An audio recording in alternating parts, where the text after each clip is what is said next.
Hello and welcome to The Table. I'm Tyler Mitchell, Discipleship Pastor at Fellowship West, and we're so glad you pulled up a chair today. Here at The Table, we believe that faith grows best in community, that some of the most meaningful conversations happen not just in pews or pulpits, but around tables. Each episode will share stories, reflections, and honest conversations about life, faith, and what it means to follow Jesus together. Whether you're part of our West family, just exploring faith, or somewhere in between, you have a seat here. Today, we're excited to conclude our series of interviews with people from our West family, where we've been able to hear stories, insights, and reflections from leaders and members of our church community as we've talked about what God is doing in and through their lives. So grab a cup of coffee, settle in, and let's have a conversation.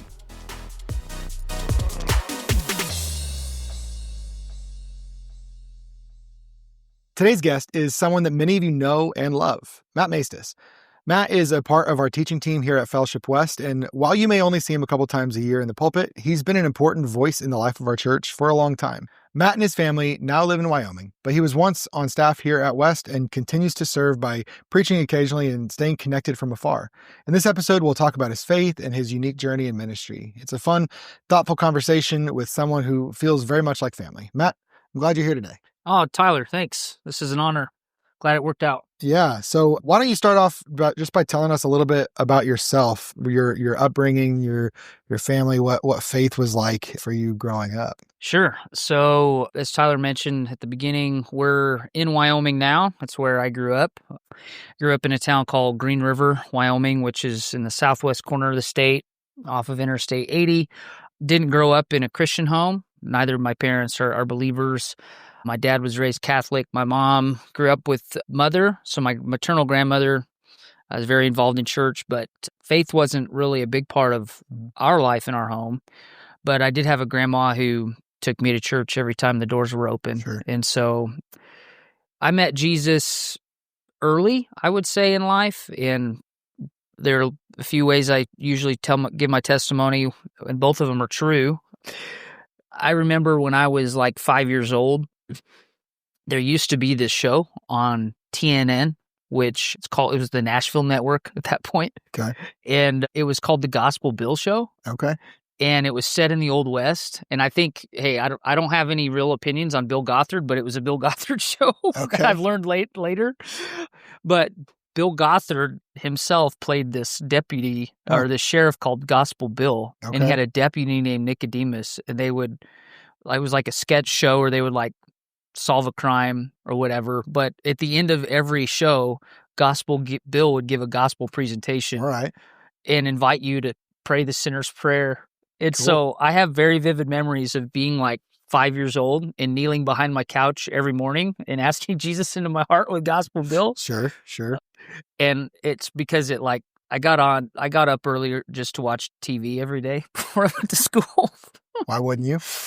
And so it was like on before Scooby-Doo. So I'd watch Gospel Bill and ask Jesus into my heart. What a combination of shows there with yeah, Gospel for real. Bill It followed was by Scooby-Doo. Yeah, it was like Gospel Bill and Scooby-Doo, and then I don't remember what. But so I do have that memory. But then in fifth grade, I remember during Vacation Bible School, our teacher just gave a very straightforward gospel presentation, and so I prayed to receive Christ and was baptized shortly after that.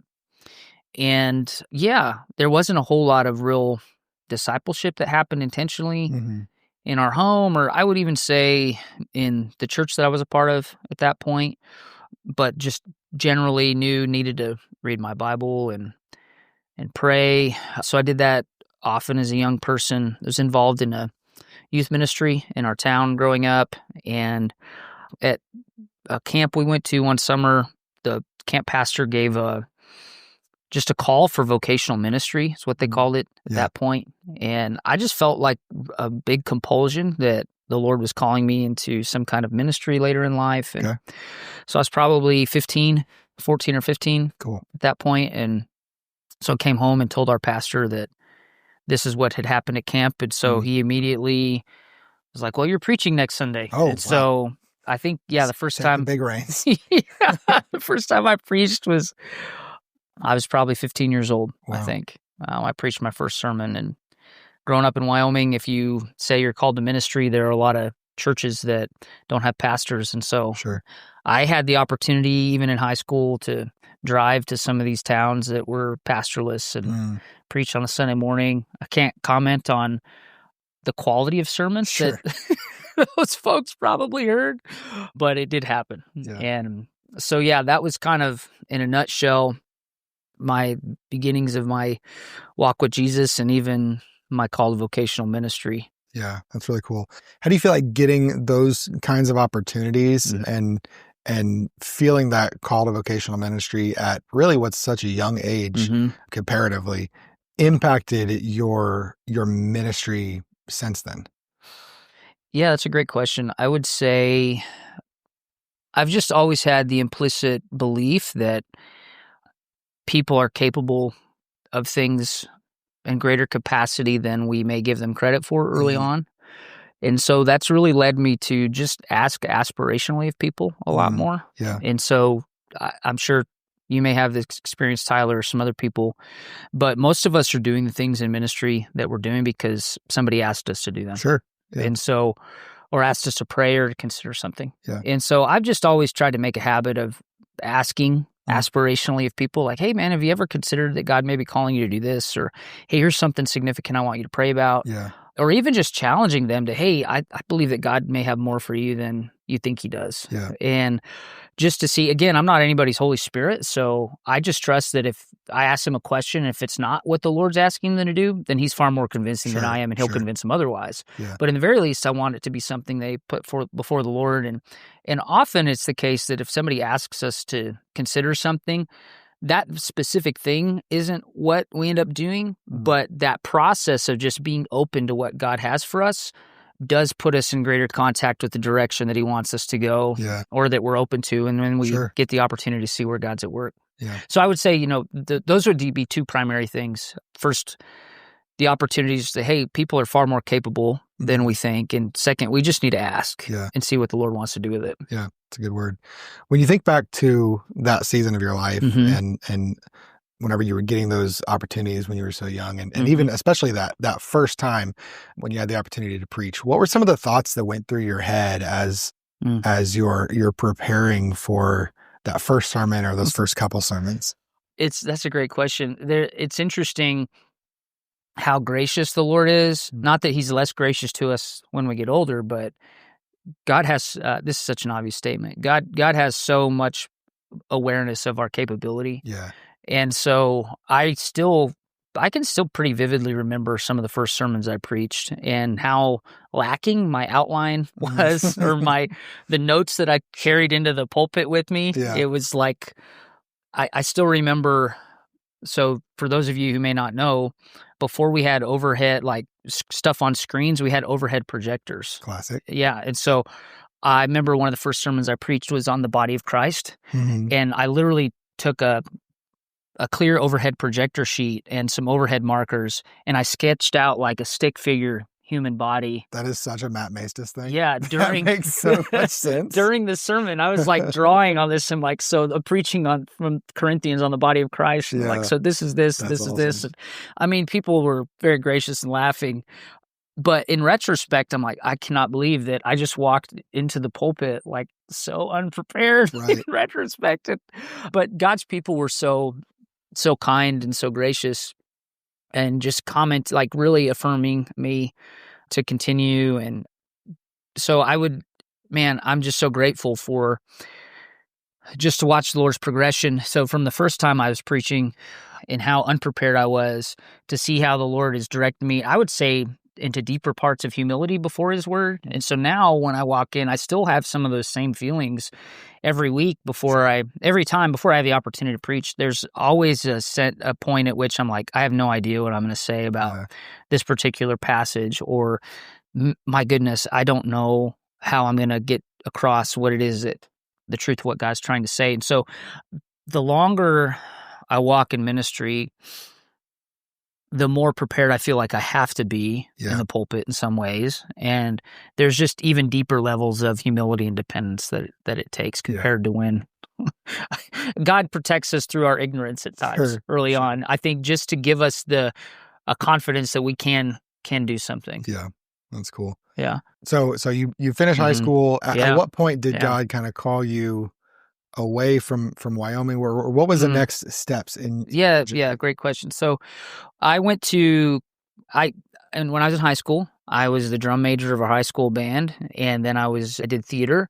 And so to complete the Holy Trinity of Dork, I went to college on a speech and debate scholarship. Classic. So I didn't do speech and debate in high school. That's another story, but got offered this scholarship. So I went to Casper College, which is a 2-year school, it's a community college in Wyoming, and went there on a speech debate scholarship. And really, God used that time, I would say, to refine me just as a communicator in general. So had the opportunity to do a lot of platform speaking and have my ability to speak to people just judged and assessed. And so it made me a lot more aware of just platform-oriented things when I speak. And I was in a church in Casper, Wyoming, where I was their first they'd never had a pastoral intern before, but they knew that I had a call to ministry. And so they really just took that as an opportunity and obligation to shepherd me in that calling. Awesome. Yeah. And so I was preaching every other Sunday evening, just in their Sunday night service, and then helping with some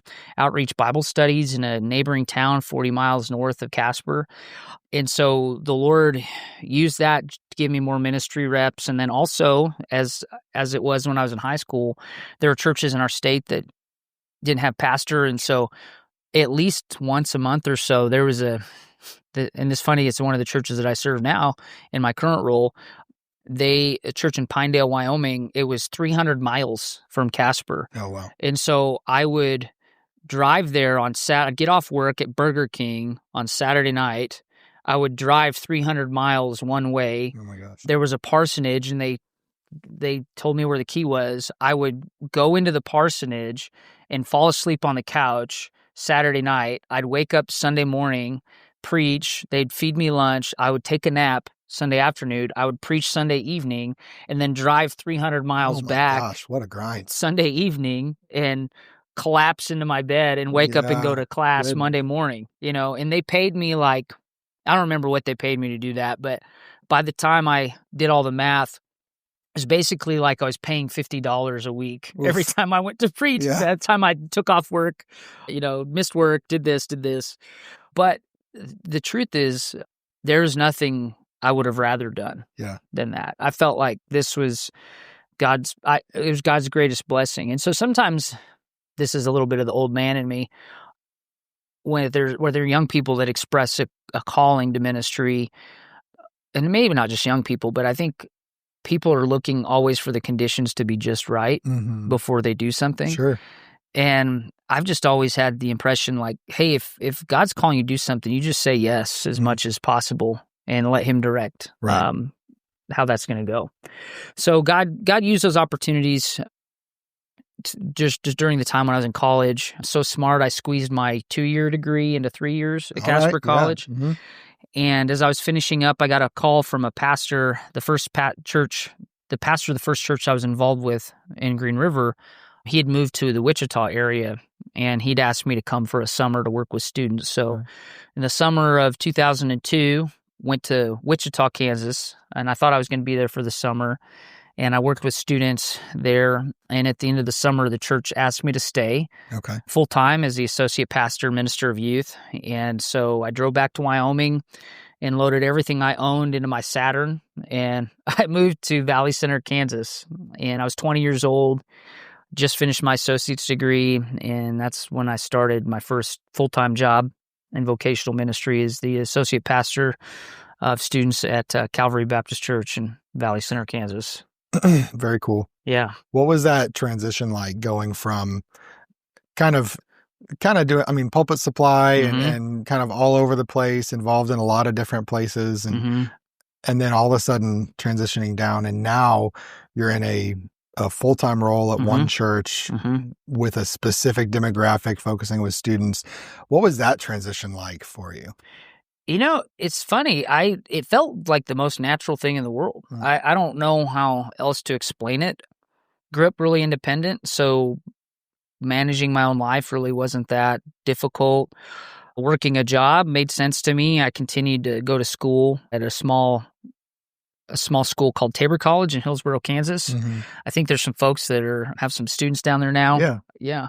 So I was at Tabor and finished up 2 bachelor's degrees while I was at Tabor College and working at the church. And it just seemed like the most natural thing there. The pastor of the church was my childhood pastor. Yeah.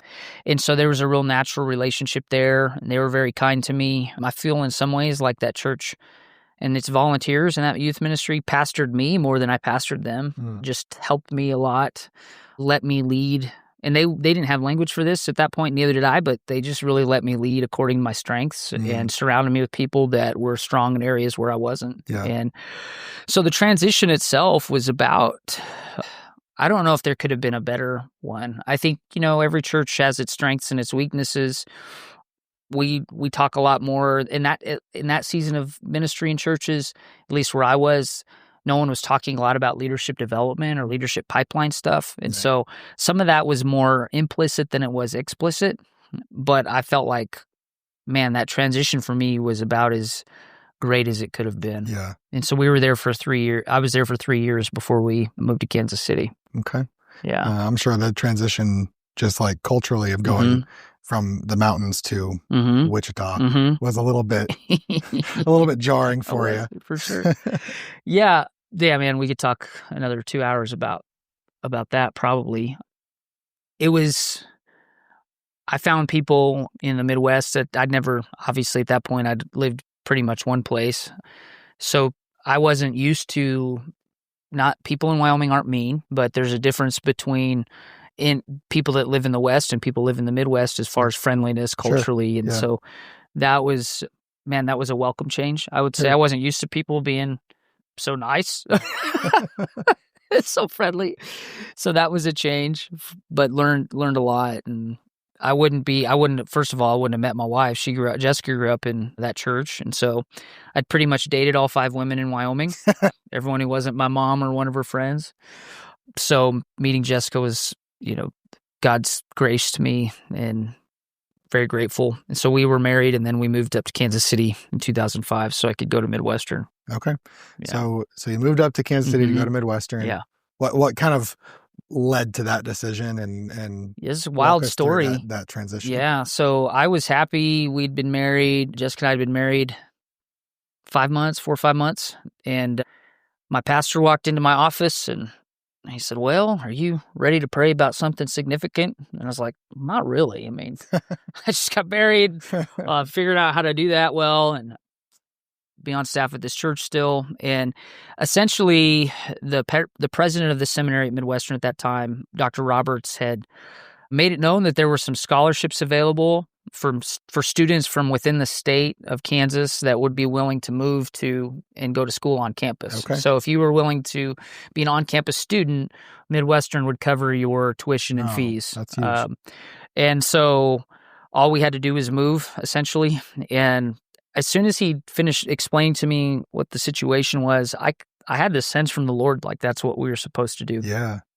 And so we moved to Kansas City, and I still, in some ways, I mean, it was just God's sovereignty, but I don't understand like how that all worked. I really don't, because every year I'd get a bill from the registrar that had the tuition and fees on it, and I was like, I'd just walk into the registrar's office every semester and explain, I'm here because of this relationship, and I had my statement in front of me, and they would say, just write that on the statement.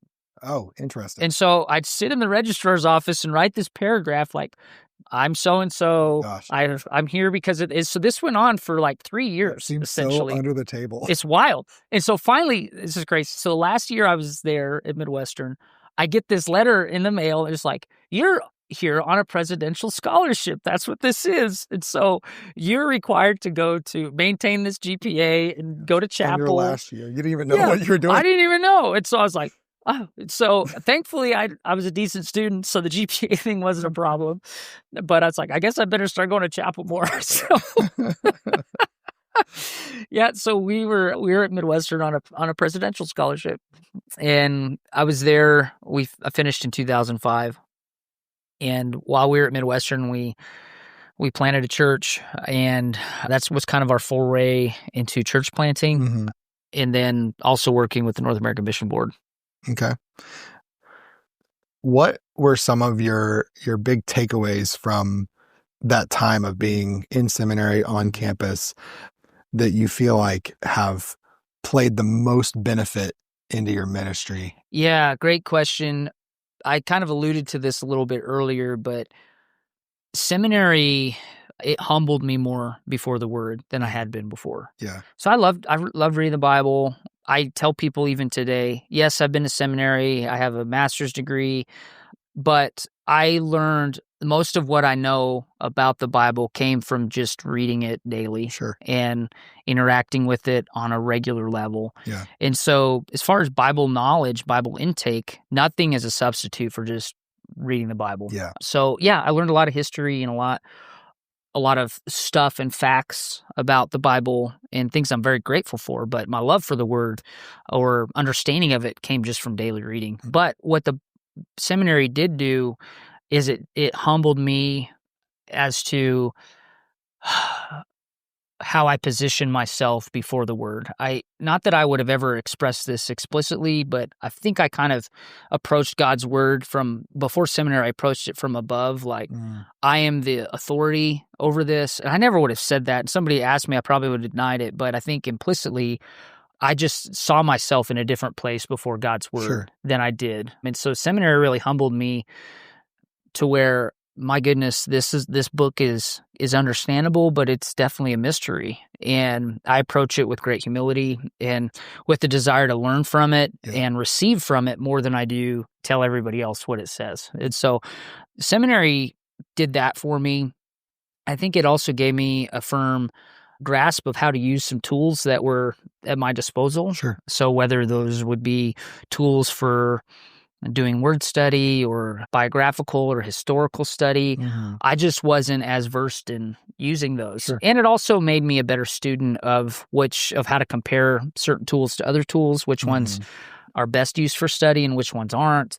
Also, when it comes to like language issues of Greek and Hebrew, it really made me a better student of the Word from that perspective. Yeah. And so I couldn't just open up a concordance and be like, oh, this is what this word means. Like, actually, no, there's a little more to it than that. Right. So let's make sure we know why these words are used the way that they are in the context and by whom, for whom. And that helps us understand what God's Word is actually saying to us today a little more clearly. Yeah. That's great. So you mentioned that during your time in seminary is when you planted your first church. Talk to me a little bit about that process and kind of your journey through church planting that ended up kind of leading you into the denominational role that you. Yeah. So the call to church planting was pretty pragmatic, I would say. So essentially, I came to seminary.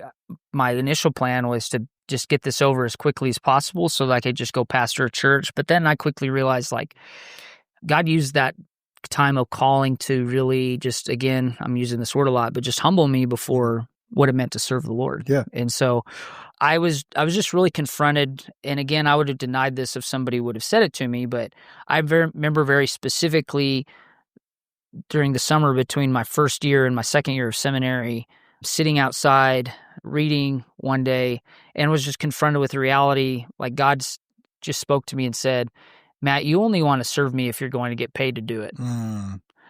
And boy, that's convicting. I was like, Lord, like, no. But I knew it was true. Yeah. And so at that point, it was just, I kind of just said, Lord, I'll go anywhere you want me to go. I'll do anything you want me to do. And so then church planting, this would have been 2003, 2004. So it was starting to kind of pick up a little more steam or get a little more notoriety. And so I just considered that. And there was a friend that I had at the time. His name was Brad Briscoe. And I knew Brad was working in some church planting stuff in Kansas City. And so I just made an appointment to see Brad. And he had a big map in his office of Kansas City. And there was a pin everywhere there was a church. And I looked at this map and I noticed that there was no pin in DeSoto. And I was like, hey, is there anybody, what's going on out there? He's like, well, you should pray about this. And so for me, that just began the process of discernment. And I walked through a process basically of just saying, does God desire churches to be planted? I believe that he does. Yeah. Has he gifted me and enabled me with the skills, abilities, and desire to plant a church? He has. Is there a community in our area where a new church needs to be planted? I believe that there is. Yeah.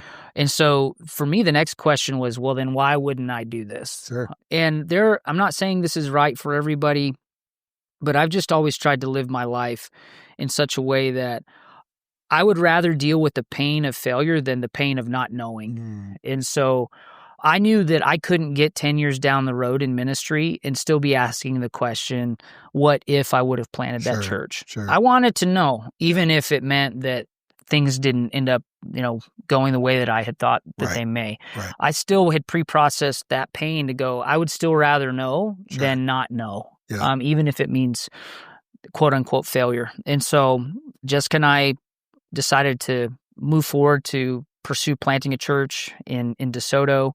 And at that time, there was no such thing as the Send Network, which ended up and still is today the greatest mission sending and church planting arm in North America of the North American Mission Board.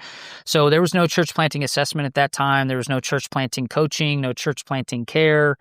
None of those things were available then. But we had a desire to plant a church, and so we decided to take some steps of obedience to do that. So we moved to DeSoto in 2007 and started work to plant DeSoto Community Church. And so we planted that church in 2008 and, had several great years, saw people baptized, come to faith. And this is, another long story. A lot of it, I was 26 when we planted that church, pastored that church for a season, and then we ended up having to close that church in 2000 and the fall of, I guess it would have been the spring of 2013 is when we did. And it was the best and hardest thing that we've ever done. Yeah. So learned a lot. Long story short, I had a lot of growth as a leader to do, and there was things that I did really well and things that I did not so well. And the results of some of my poor decisions probably led to alienation of some folks that I was trying to lead. Sure. I didn't raise as much resources as we probably should have, and so it created a lot of stress for a young church plant. Sure. Even though we had a sending church with a lot of love and care for us, there wasn't a lot of financial support behind their sending. And so that, coupled with my own leadership shortcomings, led us to have to close that church, and it was painful. Learned a lot in retrospect. I'm not grateful that we had to close the church, but I am grateful for that experience, because I think if we would have succeeded and that church would still be existing, I probably would have been so arrogant you couldn't have told me anything. So it made me a lot more, here's that word again, made me a lot more humble before processes and ways of doing things, and also made me a lot more sensitive to things that could potentially go wrong, I would say. Sure. Yeah, so it made me, I do a lot of coaching and consulting type work now, so it definitely made me a better coach, I would say, for people. Sure. So, but during our time in DeSoto, we were approached by the North American Mission Board to serve in a role called Church Planting Catalyst. And essentially what that means is I was recruiting and resourcing and training church planters in eastern Kansas. And so that was a role that began in 2010 and continued in one way, shape, or form until we left here in 2023. Okay. So what were some of the things during your time as a church planting catalyst? What does that actually mean? Because that's one of those words that, especially if you're not familiar with some of the jargon of denominational life, that you may have no idea what those three words together really mean. So can you walk us through what that looked like? Yeah, so essentially, like I said, is recruiting and resourcing and training church planters. So I saw my job to build relationships with existing churches and pastors, and also relationships with potential church planters. And so I asked we talked a little earlier about aspirational questions, and so I just made it a goal to ask aspirationally of our pastors in our region here, like, hey, who in your church do you think God may be calling to plant a church? And when I met young guys, I was asking them often about God's call to plant a church. In fact, I mean, Tyler probably remembers this. When one of the first times we got together, I was like, hey, man, like, do you feel like God may be calling you to plant a church? It's a common question. And I just want everybody to consider that. Yeah. So that was part of it. Also fielding incoming calls or emails from guys that are interested in coming to Kansas City to plant a church. Sure. And then we had a process with the North American Mission Board that we were walking couples through, from assessment to training to coaching to care. Yeah. In their steps of planting a church. And so I was doing that, connecting them with partner churches, sending churches, supporting churches to help them do what God was calling them to do in planting. Yeah.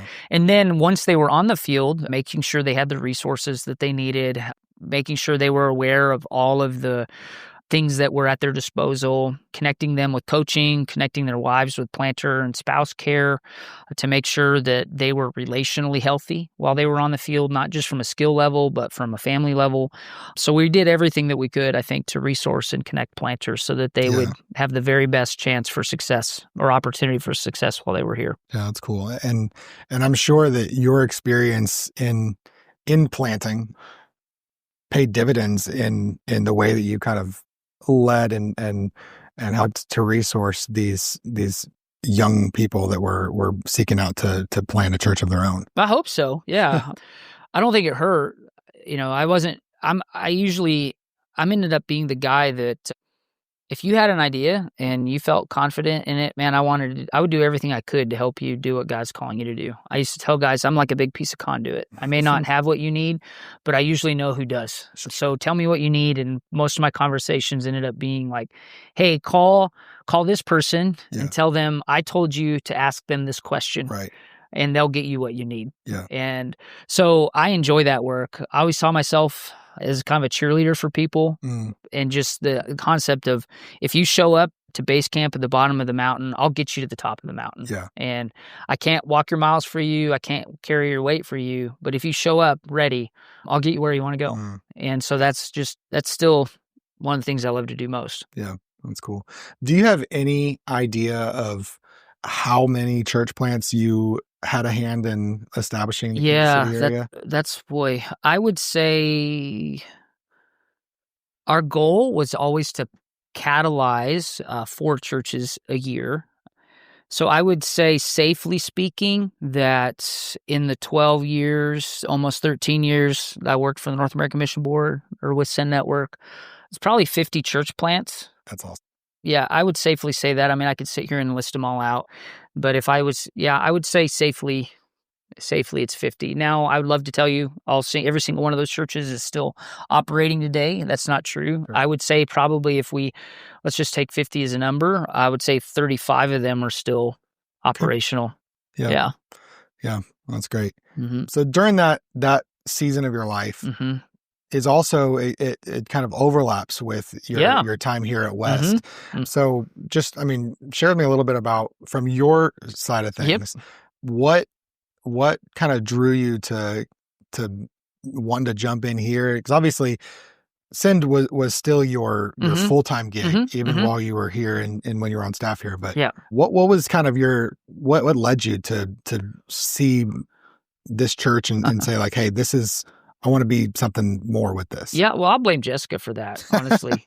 We lived in Overland Park, and I had served the 2 years prior to us being at West. I'd served in interim pastor capacities at 4 different churches, and then in minor staff roles at some other churches. And so we were in a season where we were needing a new church to go to. And Jessica's like, well, why don't we go to Fellowship West? Like, we like the Clows. We, know some other people there. And I was like, man, that seems kind of like far from where we are. Sure. She's like, well, we drive for other things. Why don't we I was like, okay, so let's go. And so we started coming in the fall. I want to say it was like the fall of 2019. We started kind of coming around a little more. And so she was like, I think we should people are so kind. They're welcoming here. I enjoy the preaching and the worship, and people are friendly. Our kids are liking it. It sounds a little consumeristic, honestly, but it was a place where my wife and my family were comfortable. Yeah. And I I'm going to be pretty happy worshiping just about anywhere. Sure. So for me, and I liked a lot of our planters and our pastors in the city at that time. Like, we're really blessed in Kansas City. There's a lot of great places somebody can go and hear the gospel. And that's not the case everywhere. So I'm kind of spoiled in that way. Sure. And so I thought, well, I mean, if Jessica's happy here and the kids are happy here, I like Matt, I like the staff. Again, I like a lot of our staff in the city. So we should go. And so we started coming, and right about the same time, Matt approached me. I remember we were at a tailgate party for Send Network at a Chiefs game. And he's like, hey, I really want you to consider like coming and helping us with some things at West. And so I was like, well, let's put a pin in that. Like, let's pray about it. Let's think about it. And you tell me what you're thinking. And so it just kind of began this conversation in the fall of 2019 about what it would look like for us to come and serve on staff or serve with staff part-time. And it was really a conversation about what the needs at West were at the time, the things that I feel like I'm best at doing. Yeah. And so it really was an agreement, I think, where we mutually, between us and between you guys, felt like it was a good fit at that time. And so that was at the end of fall of 2019 is when we officially came on staff. Yeah. Yeah. And I mean, we've obviously been blessed to know you and just hear from you on a regular basis ever since then. And during the 4 years, I guess it was that you were on here. Staff to serving the staff. Sure. Yeah. But you were here in some capacity, part of our West family. What were some of the highlights from your time here at West? Gosh, highlights. For me, it's hard for me to differentiate between like a staff highlight and a family highlight. Obviously, when we were here, Ruby was baptized at West, and that was just such a joy to see. I would say for me, one of the highlights is watching the way this church loved our family. And I've had the opportunity to see a lot of churches and the way they operate. And I tell people this far and wide, there's no church that I've seen that loves their staff like the people at West love their staff. Yeah, it's very unique. And so that was an incredibly unique thing. I think just, man, there's a giant culture of just friendliness here. Yeah. And I think that is by default and by design. It's something that is intentional, but it's something that's noticed. So for me, a highlight was just, I felt like people are genuinely happy to see other people here. Sure. So that's a highlight. It seemed, and it's hard for me to say this is a highlight, but I remember preaching specifically about grief one Sunday, and this church is a church that's, for a church as old as it is, that's uniquely acquainted with grief. Yeah. And so watching a church learn and grow and embrace walking with people through and in times of grief, I think was a highlight. So the times that I've been most proud of this church and proud of the staff were watching you guys engage with grief in such an intentional way. And so again, it can be hard to see that as a highlight, but for me, just watching how you guys responded to that was a giant blessing. Yeah. That's cool. So obviously there came a point where you had to make a decision. You felt the Lord leading you back to Wyoming, which is where you are now. Yeah. So what kind of led up to that decision, and tell us a little bit about what you do now? Yeah. So the decision wasn't one that was easy to come by, I would say. And it's still probably not easy to come by in some ways. I love the North American Mission Board and Send Network with all my heart. It was the joy of my life to serve for almost 13 years with Send Network. But I just had this sense that there was something else that I needed to be doing. I wasn't forced out. I wasn't fired. There was nothing that pushed us away from Send Network, nothing at all. It was just a sense that there was new challenges and new opportunities that needed to be chased after. And a kind of a similar thought process to what led us into church planting to begin with is I didn't want to get 10 years down the road and say, what if we would have made a decision to try something different?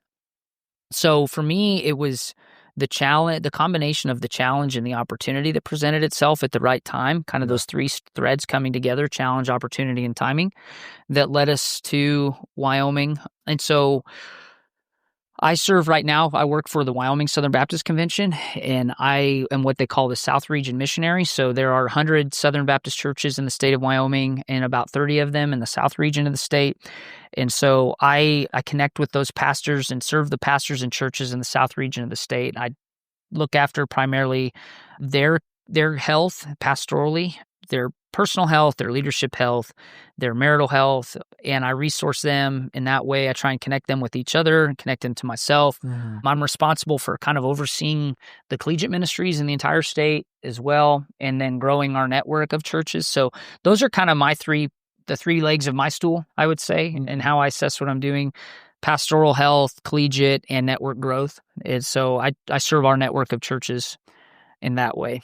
And so the move there has been good in a lot of ways, and it's been challenging in a lot of ways. People ask us what it's like. I said the hardest thing, and this isn't just because I'm on the West podcast, but we miss our church family here at West desperately. It's been the hardest thing about being in Wyoming, is missing you all, missing people here. My kids desperately miss you all. And Tyler didn't ask me to say this, Matt didn't ask me to say this, but you guys have just been such a huge blessing to us, even in bringing us back so often and regularly. And so we covet every opportunity we have to come back and be with you. And so we miss you. But being in Wyoming, our work there is, Wyoming can be a very isolating place for our pastors. There's less than 600,000 people in the whole state. Wow.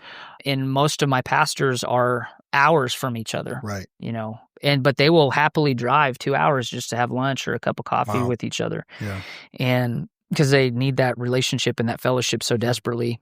And so I see my primary responsibility towards those guys as being a person they can call. And obviously there are other things that I provide for them, like filling in when they need a day off or when they have an emergency, or helping our churches find new pastors when there's an opening and things like that. And then connecting them with our larger network of churches in the state and on the national level. Yeah. Very cool. Yeah. In addition to your work with the denomination there, you're also doing some kind of consulting and leadership development training and things like that. Yeah. How do you feel like your experiences in ministry have kind of equipped you to be able to lead and train in that way? Yeah. So I would say I've learned so much by my own mistakes as much as I have by victories. But I think that through the different things that I've experienced, it's given me an eye for church culture, or just organizational culture, and strategic planning and personal growth and development. And so a lot of my experiences have poured directly into the trainings and the tools that I build. My main goal is to help individuals and organizations be healthy and think strategically about the future. Yeah. And so the shape that takes is usually personal development, team development, short range and long range planning for teams. So if anyone wants more information, go to maestasgroup.org and schedule a call. Link in the show notes. Also do executive coaching and planning, like not family planning, that you're going to have to talk to somebody different about that, but vision planning for your family. So what does it look like for your family to have a 5 to 7 year vision of what your family is going to look like? So all of the experiences I've had have led to that. Again, most of what I've learned has come through mistakes that I've made and the few victories. But throughout all of that, I think it's provided a good foundation to, again, walk humbly with people as they're seeing what, God has next for them. Yeah. That's awesome. What are some things that you do to make sure that you are staying refreshed and connected to Christ whenever you're constantly pouring out to others in so many capacities? Yeah. So as far as like taking care of myself, I'm pretty spoiled. When we moved to Wyoming, Jessica was like, "Hey, you should just turn the garage into your gym." Nice. And which I was grateful for, since I've definitely missed our gym back in Kansas City.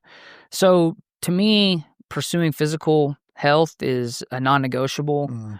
I see that as right alongside pursuing spiritual health as well. And so I don't think you can really separate we like to bifurcate ourselves. Like, this is my spiritual self and my physical self and my cognitive self and my emotional self and my relational self. But really, those are all dimensions of our soul. Sure. And we can't have health or illness in one area of our soul or dimension of our soul without it affecting every other area. Sure. And so, to me, as someone that didn't grow up necessarily being a great athlete, I found a lot of joy in pursuing physical health and seeing the benefit that carries into other areas of my life. Sure. And so I try and stay very active physically. Obviously, we live in a place now that's, I do think Kansas is beautiful, but Wyoming is more overtly beautiful. I'll say Kansas is a different kind of. Yes, yeah. Wyoming is majestically beautiful. Kansas is more beauty and simplicity. And Sure.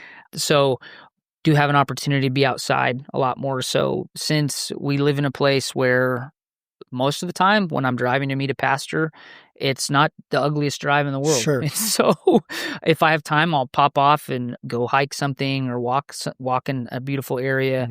So spending time sweating or being outside really feeds me spiritually in that dimension. And so I found that I'm a better human when I'm sweating a lot or have the opportunity to be doing difficult things.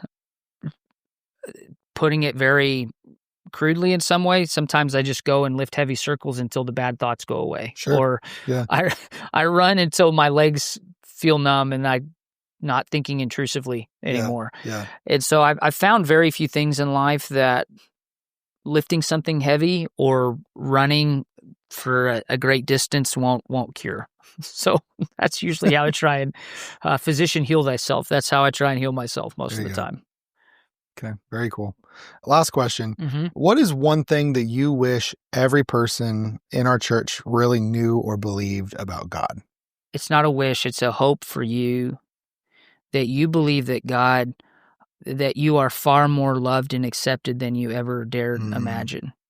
Tim Keller said, the wonder of the gospel is that you are far more desperate and depraved than you ever cared to think, but you are far more loved and accepted than you ever dared imagine. And so the best way to illustrate this is just to tell you a story.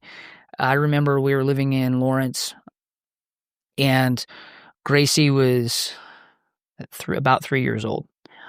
And if you've spent time in Lawrence, you know that the world's biggest independently owned toy store is in downtown Lawrence, Kansas. Okay. And so we were walking down the street, and Gracie was just being 3 in front of me. Like, she was just happy and dancing, when your 3-year-olds are their best selves. And I was just overcome with this desire to go into the toy store and buy her a gift just because she brought me so much joy. Yeah.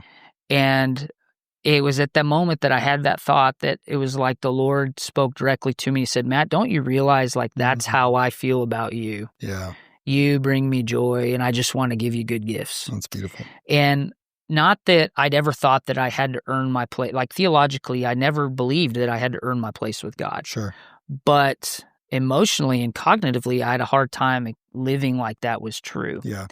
And so if I could want one thing for us, I'll say us as a church body, it's that we would just know how desperately loved we are by God. The phrase that I give to that, sonship is holy arrogance. It's approaching, that's what it means to approach the throne of grace with boldness. Yeah.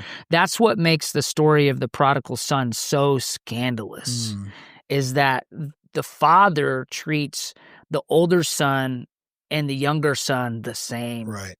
And both of them have a hard time understanding the love of their father. Sure. The younger son misunderstands it, and so he squanders it. Yeah. And the older son misunderstands it, and so he squanders it. And so what you see is the father looking and going towards both sons the same. Right. He seeks the younger son in his rebellion, and he seeks the older son in his arrogance.